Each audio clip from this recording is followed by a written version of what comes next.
আসসালামু আলাইকুম বন্ধুরা, আজ আমরা কুকুর সম্পর্কে কিছু অজানা ও রহস্যময়ী তথ্য আলোচনা করব। আমাদের এই আলোচনায় থাকবে কুকুর পালন সম্পর্কে ইসলাম কি বলে, মাঝরাতে আকাশের দিকে তাকিয়ে কুকুর কাঁদে কেন, আজানের সময় কুকুর ডাকে কেন। এসব প্রশ্নের উত্তর পেতে হলে ভিডিওটি না টেনে সম্পূর্ণ দেখুন। ভালো লাগলে প্লিজ সাবস্ক্রাইব করে সাথেই থাকুন। কুকুর পালন সম্পর্কে ইসলামের নির্দেশনা হলো কুকুর শখ করে পালন করা যাবে না। এটি ইসলামে একদম নিষেধ রয়েছে কড়াকড়ি ভাবে। তবে সম্পদ হেফাজতের উদ্দেশ্যে এবং অপরাধ সন্ধান ও চিহ্নিতকরণের উদ্দেশ্যে কুকুর পালন করা ইসলামে বৈধতা রয়েছে। সম্ভব হলে কুকুরকে খাবার দেওয়া যেতে পারে, পানি দেওয়া যেতে পারে।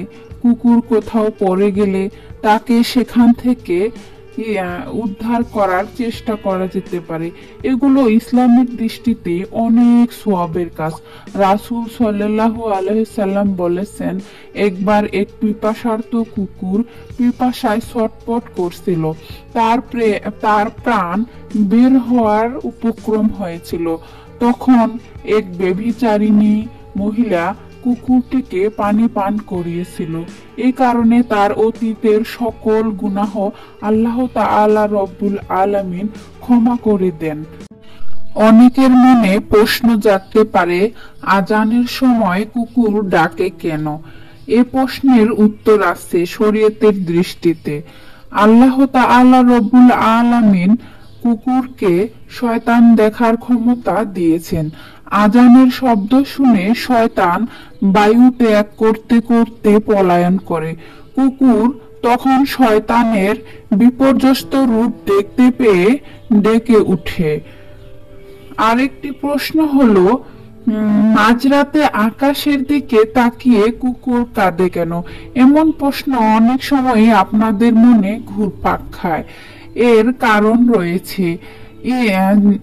এর কারণ শুনলে আপনি অবাক হয়ে যাবেন। জ্যোতিষশাস্ত্র অনুসারে কুকুররা তখন তাদের চারপাশে অশুভ আত্মা দেখতে পায়, তখন তারা কাঁদতে শুরু করে। তবে বিজ্ঞান এর ভিন্ন মত পোষণ করে। কুকুর তার সঙ্গীদের কান্নার মাধ্যমে দূরের রাস্তা বা এলাকা সম্পর্কে বার্তা দেয়। নতুন এলাকায় কুকুর আসলে তার মন অনেক খারাপ থাকে। পুরনো এলাকার প্রতি ভালোবাসা থেকে কুকুর অনেক সময় কাঁদে।